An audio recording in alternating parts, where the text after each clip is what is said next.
네, 어제 SBS 뉴스에 오미크론 정말 크리스마스 선물이 될 수 있을까라고 해서 저도 귀가 쫑긋했습니다. 오미크론이라고 하면은 아시죠? 코로나19의 변형이라고 합니다. 보통 알파, 베타, 감마, 헬라어로 나갑니다. A, B, C, D죠. 지금은 우리나라에 제일 성행하는 게 델타라고 그렇게 합니다. 근데 오미크론은 영어의 O에 해당해요. 그러니까 벌써 11단계를 탁 뛰어넘어가지고 O형이 나왔다라고 그렇게 얘기하는 것과 같습니다. 독일 전문가가 한 말이라고 해요. 크리스마스 선물이 될지도 모르겠다, 오미크론이. 왜냐하면, 결과적으로 보면 전파력은 빠른데 그 증상은 미약해졌다. 그래서, 일반 감기처럼, 될 수도 있겠다라는 그런 가능성을 얘기했다고 합니다. 남아공이 지금 오미크론이 이렇게 대중화된 그런 곳이라고 하는데 그 연구 결과 기존 코로나보다 기존 코로나는 걸리면 8.5일 정도 치료 기간이 걸려서 나았는데 이것은 2.5일이면 금방 낫더라. 뭐 그런 결과를 미국 통제 예방센터 CDC에서 보고서를 내놨다고 합니다. 그리고 또 여러 가지 네이처 논문 같은 데에서도 이것이 이제 앞으로 일반 감기처럼 될 확률이 높다. 전파력은 세졌는데 증상은 미약해졌다라고 그렇게 얘기를 합니다. 알파, 감마, 델타, 알파, 베타, 감마, 델타, D까지 왔는데 지금 우리나라에 D형이 있어서 그게 좀 영향을 미치고 있는데 그러면 전파력이 센 바이러스가 나오게 되면 그 전에 전파력이 약한 바이러스를 지배한다고 그래요. 전파력이 센 바이러스가 나머지를 지배하는 거죠. 근데 우리나라는 이제 오미크론 걸린 사람이 이제 소수가 나오기 시작했죠.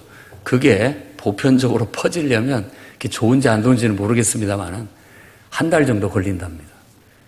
그래서 성탄절이 오히려 이 오미크론이 우리에게 주는 선물일지도 모른다라는 그런 낙관론을 얘기하는 것 같습니다. 아무튼 우리는 기도하고 지켜봐야 되겠고 마스크 잘 쓰시고 방역 지침을 잘 따름으로써 우리가 적극적으로 협조하는 데에는 방심함이 없어야 되겠습니다. 성탄절은 정말 우리에게 있어서는 가장 기쁘고 즐겁고 복된 날입니다. 하나님께서 우리를 너무나 사랑하셔서 우리를 구원하시기 위해 인간으로 이 땅에 태어나신 날이니까 어떤 의미에서는 어떤 의미에서는 슬프고 그런 일이지만 우리에게 있어서는 둘도 없는 축복이고 복된 날이니까 이 땅에 오신 하나님 예수 그리스도를 기념하는 게 마땅합니다. 그리고 그분은 그냥 오신 게 아니라 우리에게 죄사함과 영생의 선물을 가져다 주셨습니다. 우리 모두가 다 예수 그리스도 안에서 하나님을 깨닫고 그분을 믿고 섬기면서 누구보다도 풍요롭고 행복한 복된 삶을 살라고 하나님이 주신 선물이죠. 정말 그와 같은 은혜가 저와 여러분에게 넘칠 수 있기를 바랍니다. 그 예수 그리스도를 성경에서는 하나님의 지혜라고 말합니다. 지금 잠언서에서 지혜를 의인화해서 지혜로운 여인, 어진 여인, 현숙한 여인 등으로 묘사를 하고 있는데 이제는 그 지혜가 인간이 돼서 육신이 돼서 이 땅에 오신 분이 바로 예수 그리스도다라고 그렇게 신약에서는 우리에게 설명을 하고 있습니다. 그러니까 누구에게나 다 지혜가 함께 살자고도 하고요. 또 미련함, 어리석음도 함께 살자고 합니다. 여러분 마음이나 제 마음 안에 항상 지혜와 이 어리석음이 공존해요. 내가 어느 쪽 손을 잡느냐에 따라서 우리의 인생의 결과는 달라진다는 거예요. 지혜를 잡으면 그 지혜를 통해서 우리의 삶은 더 나아지고 더 좋아지고 더 행복해지고 더 번창해 나가겠지만 미련한 길을 택하게 되면 결국은 그 처음은 달콤한 듯하고 유혹이 되는 것이지만 결국은 더 나빠지고 더 악해지고 결국은 망하게 될 것이다 라는 결론에 이르게 되는 겁니다. 정말 예수 그리스도 안에 있는 지혜, 하나님을 너무나도 사랑하고 공경하는 공경하면서 두려움마저 드는 그 공경심 속에서 배우는 삶의 지혜야말로 우리의 인생을 가장 풍요롭고 행복하게 해줄 수 있다고 성경은 말하고 있습니다. 그러니 오늘 우리가 읽은 이 4구절의 짧은 본문에서 저는 바로 그 지혜 중에 3가지를 여러분에게 나누고자 합니다. 첫 번째는 든든히 세우는 역할에 충실한 여러분들이 되시기를 바랍니다. 1절 말씀을 봅니다. 지혜로운 여인은 자기 집을 세우되 미련한 여인은 자기 손으로 그것을 허느니라. 집을 일으키는, 세우는 역할을 하는 사람이 있는가 하면 그것을 무너뜨리는 역할을 하는 사람도 있다라고 말합니다. 하나님을 정말로 사랑하고 두려워하리만큼 공경하는 사람이라면 세우는 역할을 하시기 바랍니다. 바로 그것을 이 말씀이 우리에게 권면하고 있습니다. 성경에서 지혜로운 여인, 어진 여인, 현숙한 여인이라고 어떤 여인을 얘기했지만 사실은 젊은 우리 청소년들이나 청년들에게 가르칠 때 이것만큼 이렇게 확 와닿는 것이 없죠. 지혜를 의인해서 네 애인으로 삼아라. 그 정말 지혜로운 여인을 너의 애인으로 두어서 평생 그와 함께 살면 그것이 너를 아주 잘되게 만들어줄 것이다. 너를 형통하게 만들어줄 것이다. 라고 말하는 거예요. 예수 그리스도는 남성이잖아요. 예수 그리스도는 하나님의 지혜예요. 그러니까 남성, 여성이 중요한 게 아니고 정말 지혜를 가까이 해야 하는데 오늘날은 예수 그리스도를 믿고 그분을 사랑하고 그분을 배워가고 그분을 섬겨가는 게 지혜를 가까이 하는 것이라고 말할 수 있는 겁니다. 여러분들이 정말로 예수 그리스도를 믿고 그분을 사랑하고 그분을 닮아가고 싶고 그분의 가르침대로 실천하기를 원하신다면 일상생활 속에서 세우는 역할을 하십시오. 망가뜨리는 일 하지 마시고. 세우는 것은 오래 걸리고 힘이 듭니다. 근데 무너뜨리는 건 한순간에 할 수 있어요. 예를 들어 사람 한 사람을 예수 믿게 만들고 그 사람이 하나님을 사랑하게 만들고 하나님 말씀을 배우고 뜻대로 살게 만드는 데는 엄청난 에너지와 수고와 시간이 소요가 됩니다. 그러나 그 영혼을 실족시키는 데는 말 한마디면 되는 거예요. 불신을 조장하고 그 영혼의 심령을 상하게 하는 말 한마디면 그냥 믿음이 흔들리기 시작하고 부정하기 시작하고 넘어뜨릴 수가 있게 된다라는 거예요. 기왕이면 하나님 앞에 오늘 결단하고 기도하시기 바랍니다. 하나님, 세우는 역할로 사용해 주십시오. 무너뜨리는 데 쓰여지지 않게 해주십시오. 라고 기도하기를 바랍니다. 맨 먼저 우리가 세워야 할 것은 여러분 자신입니다. 자신. 어떤 것에도 흔들림 없는 여러분 자신. 하나님을 믿는 믿음이라는 반석 위에 딱 서서 그 반석 위에 전혀 흔들림 없이 끝까지 갈 수 있는 그런 여러분을 세우십시오. 신앙을 세우십시오. 심지가 굳어서 어떤 유혹, 어떤 풍파, 어떤 말 해도 휩쓸리지 않고 그것에 넘어가지 않고 꿋꿋하게 나는 오직 예수만 따르겠다. 오직 나는 하나님 말씀만 따르겠다. 하나님만 섬기겠다.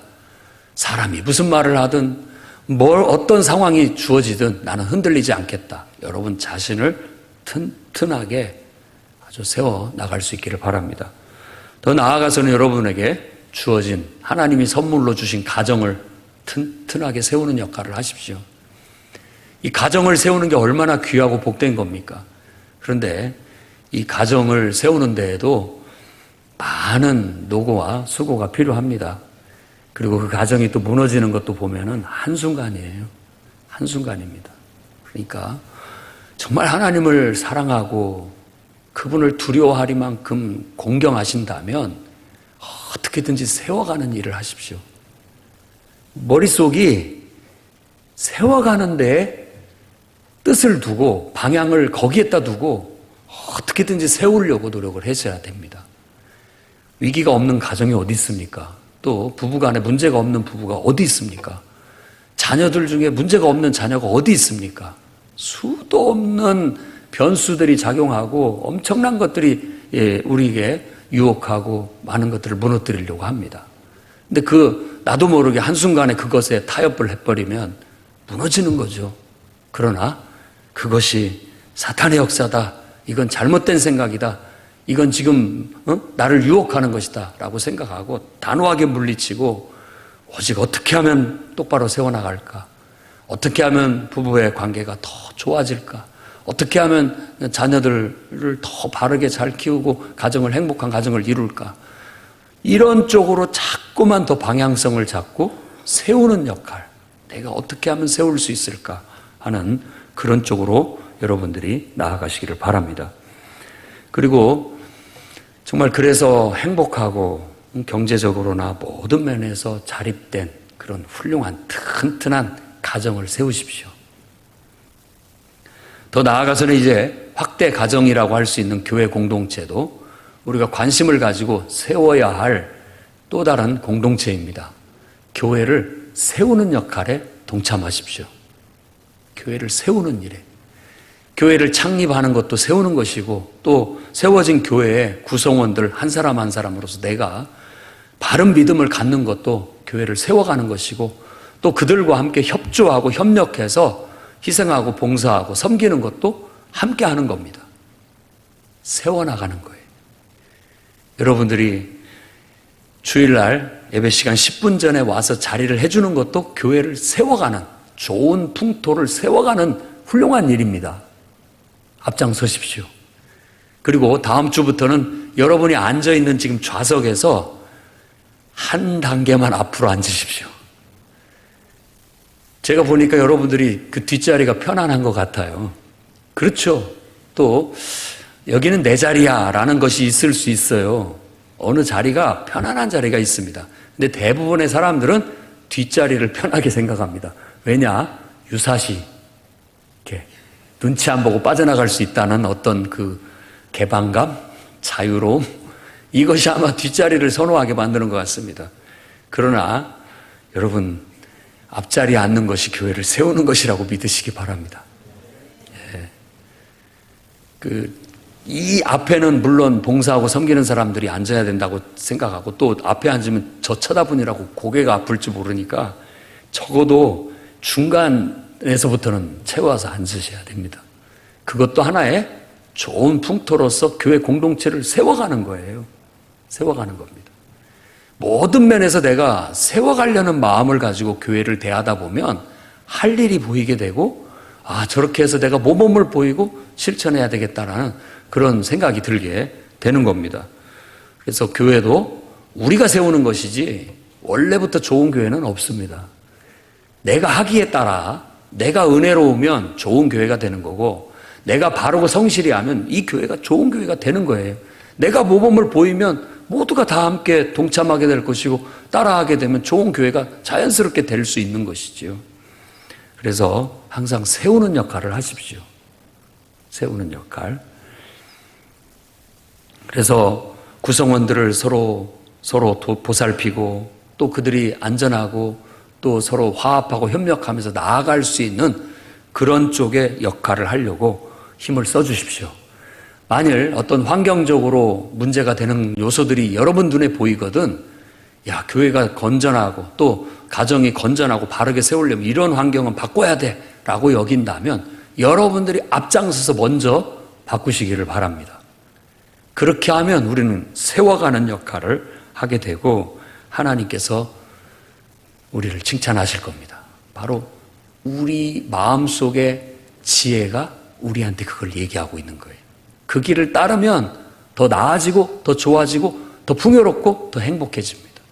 그러나 반대의 길을 자꾸 유혹에 넘어가게 되면 편안한 것 같고 달콤한 것 같은데 왠지 모르게 모든 게 무너져가는 그 비참함을 떨칠 수가 없습니다. 절대 물러서지 마십시오. 세워야 됩니다. 끝까지 세워가야 됩니다. 저와 여러분을 하나님께서 세우라고 부르셨다라고 믿고 뭐든지 내가 속한 곳에서 나 자신부터 그리고 내가 속한 공동체는 내가 세워나가야겠다 하고 결단하고 도전하시기를 주의 이름으로 축원합니다. 두 번째로는 행함으로 믿음을 완성하는 여러분들이 되시기 바랍니다.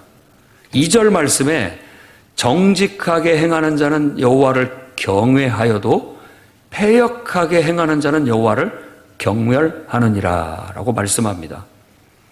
하나님을 사랑하고 두려워하리만큼 그분을 존경하고 공경한다면 그분 앞에서 정직해야 됩니다. 정직이라는 것은 거짓이나 꾸밈이 없고 바르고 곧다 그렇게 행동한다라는 뜻입니다. 이 말은 마음 자세만을 얘기하는 게 아니에요. 그대로 행동에 옮긴다라는 의미를 갖고 있습니다. 그 뒤에도 그렇게 얘기를 하고 있어요. 3절 말씀을 보면 교만하여 입으로 매를 자청한다라고 그렇게 얘기를 했는데 이 교만이라는 것이 입으로 나오는 어떤 것이라고 말할 수 있다라는 겁니다. 뭐냐? 입으로 호언장담을 하고 큰 소리는 치지만 실제 행하는 면에 있어서는 제대로 해내지 못했을 때 말뿐인 것이 되고 내가 어떤 면에서 보면 교만한 것일 수도 있다라는 겁니다. 이렇게. 그리고 패역이라는 말을 오늘 하고 있는데 이 패역이라는 말 자체가 도리에서 어긋나고 순리를 거스르고 삐뚤어져 불순한다, 불순종한다 이런 의미를 갖고 있는 겁니다.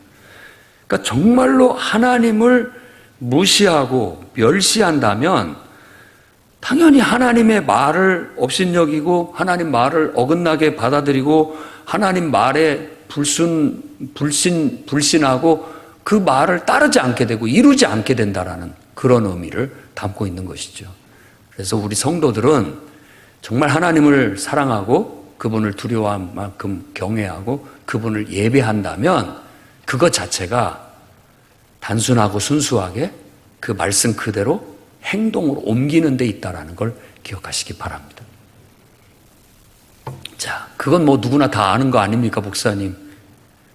뭐 행동해야 되는 줄은 다 알죠. 근데 잘 안 됩니다. 왜 안 될까요? 이유가 있겠죠. 근데 우리 인간이, 우리 안에 있는 미련함은 늘 못할 구실을 찾고 안 할 수 있으면 좋겠다라는 구실을 찾고 자꾸만 더 편안한 구실을 찾고 더 쉬운 길을 찾으면서 행동에 옮기지를 못한다는 거예요.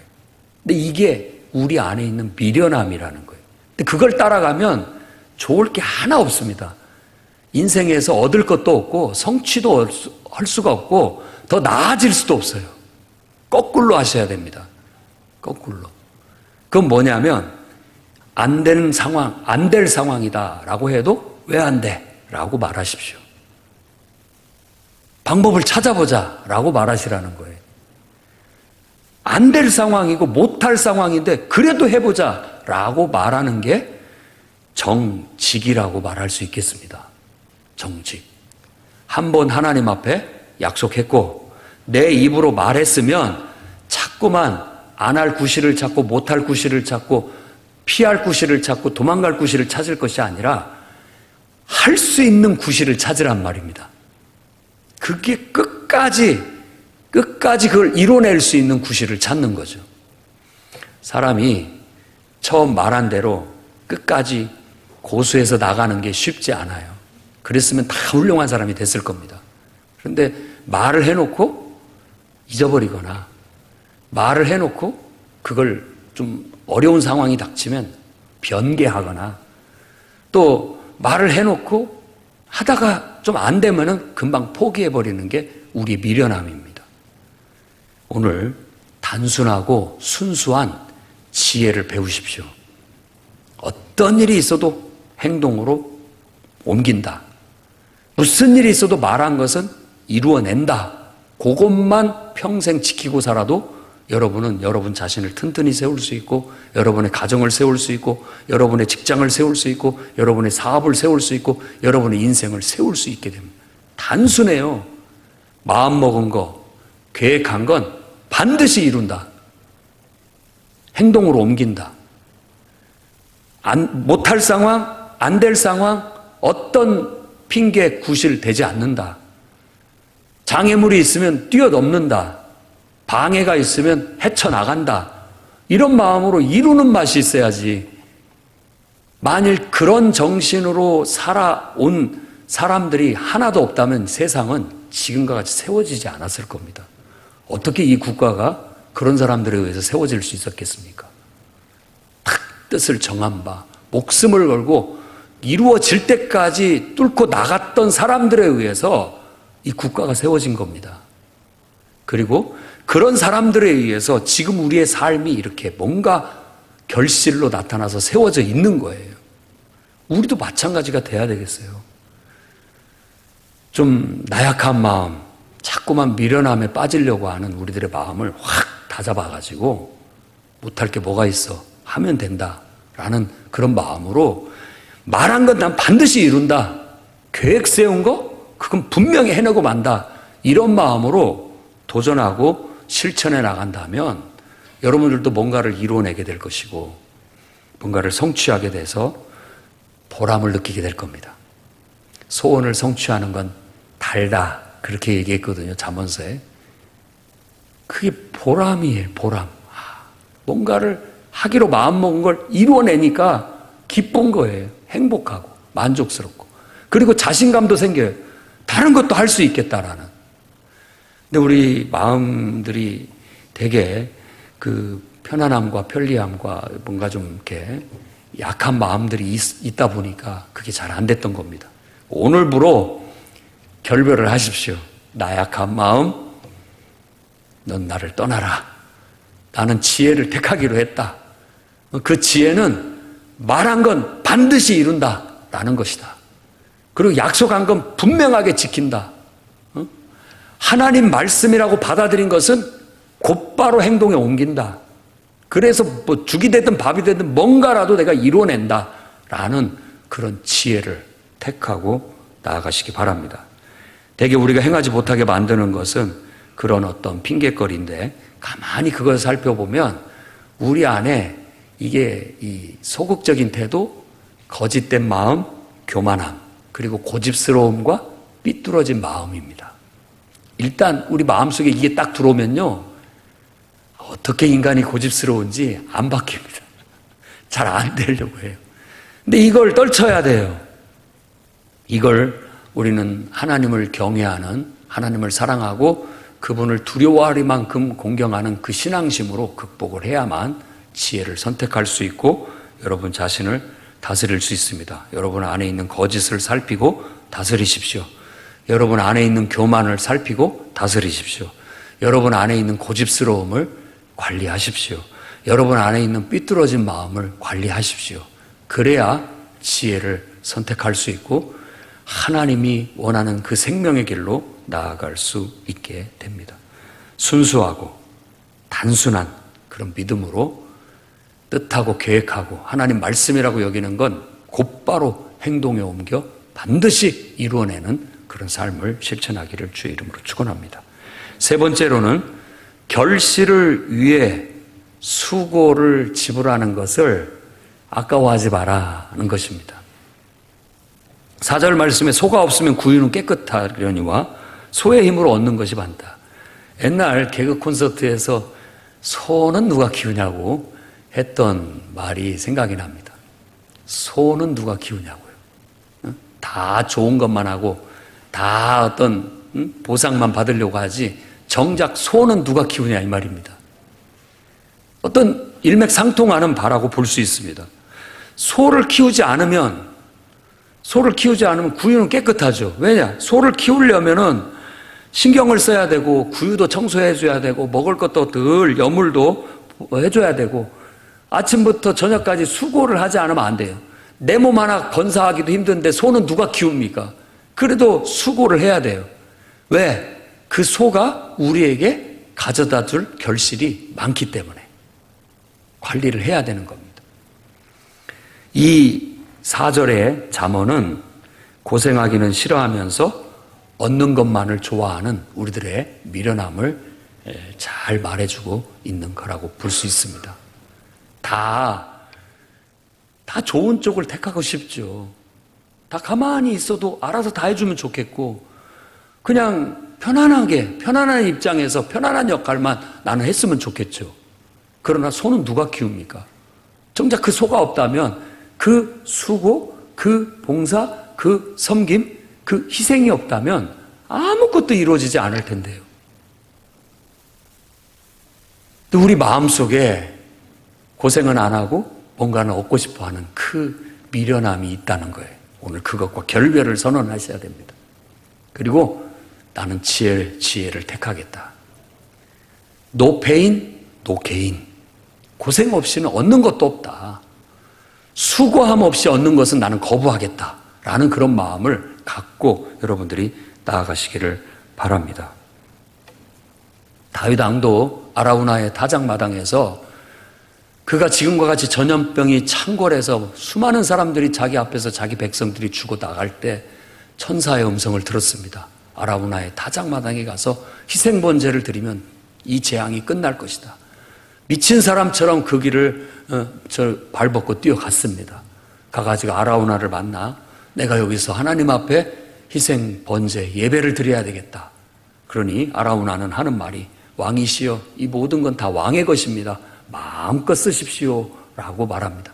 다윗 왕은 그래 좋다가 아니라 아니다. 내가 하나님 앞에 예배 드리는데 희생 없이 값 없이 대가 없이 드릴 수는 없다. 후한 값을 쳐주겠다 하고 했던 그 정신을 우리가 배워야 됩니다. 희생 없이 대가 없이 하나님 앞에 예배가 될 수가 없습니다. 정말 내 손으로 수고해서 고생하고 땀 흘려서 얻은 뭔가로 하나님을 섬기고 하나님께 봉사하고 희생할 때 그것이 진짜 예배가 되는 거고 하나님이 정말 받으실 만한 예배가 되는 거 아니겠습니까?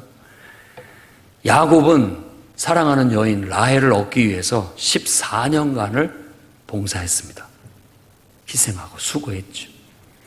그리고 모세는 하나님께서 베푸실 상을 바라고 바로의 공주의 아들이라는 신분과 특권 모든 것을 다 내려놓았다라고 말합니다.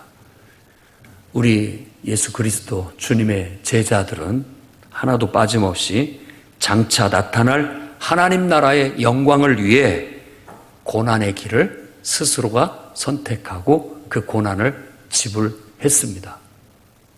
우리도 마찬가지 자세를 가져야 되겠습니다. 수고 없이 어떻게 하나님을 예배할 수 있을까? 나의 헌신 없이 어떻게 예배라고 할 수 있을까? 이건 예배뿐만이 아니라 일상생활에서도 다 마찬가지겠습니다. 충분한 남다른 수고, 헌신, 노력에 피 흘림과 땀 흘림이 있을 때 그것이 결실을 맺었을 때 그게 가장 아름답고 고귀한 것이지 나는 아무것도 안 했는데 그냥 주어졌어요 라고 했을 때 그것은 그만큼의 값어치는 없다고 볼 수 있다라는 겁니다. 그러니 오늘 저와 여러분은 수고와 희생을 값진 것으로 여깁시다. 그리고 그런 일들을 하는데 팔을 걷어붙이고 그래 해보자 라고 달라들어야지 자꾸만 귀찮은 일, 힘든 일, 좀 많은 어려움이 있는 일들은 다 쏙쏙 빼고 그런 것들은 다 빼고 편하고 좋은 쪽만 막 찾아가게 된다면 이 세상이 어떻게 설 수 있겠습니까? 교회가 어떻게 설 수 있겠습니까? 가정이 어떻게 설 수 있고 나 자신은 어떻게 또 훌륭한 사람이 될 수 있겠습니까? 그러니 고생하는 거 그거 아무것도 아니거든요. 오히려 그것이 인생의 영광이다, 축복이다 라고 여기고 고생과 수고를 친구로 삼아서 애인처럼 여겨서 성실히 살아가십시오. 그러면 더 좋아질 겁니다. 더 행복해질 겁니다. 더 풍요로워질 겁니다. 저는 오늘 네 구절의 잠언서의 이야기를 통해서 여러분에게 세 가지 지혜를 말했습니다. 어디서든지 하나님을 예배하는 자들로서 세우는 역할을 하시기 바랍니다. 또한 무엇이든지 말하고 약속하건 하나님의 말씀이건 그것은 무조건 완성해내는 행동으로 옮겨서 완수해내는 그런 태도를 갖고 살아가시기 바랍니다. 그리고 내가 뭔가를 결실을 얻기를 바라고 원하는 것이 있다면 그에 합당한 고생과 수고와 희생은 감수하고 기쁜 마음으로 지불할 줄 아는 그런 지혜를 배우고 익혀서 더 낫고 더 행복하고 더 번창하는 삶이 되시기를 주의 이름으로 축원합니다. 기도하겠습니다. 거룩하신 주님,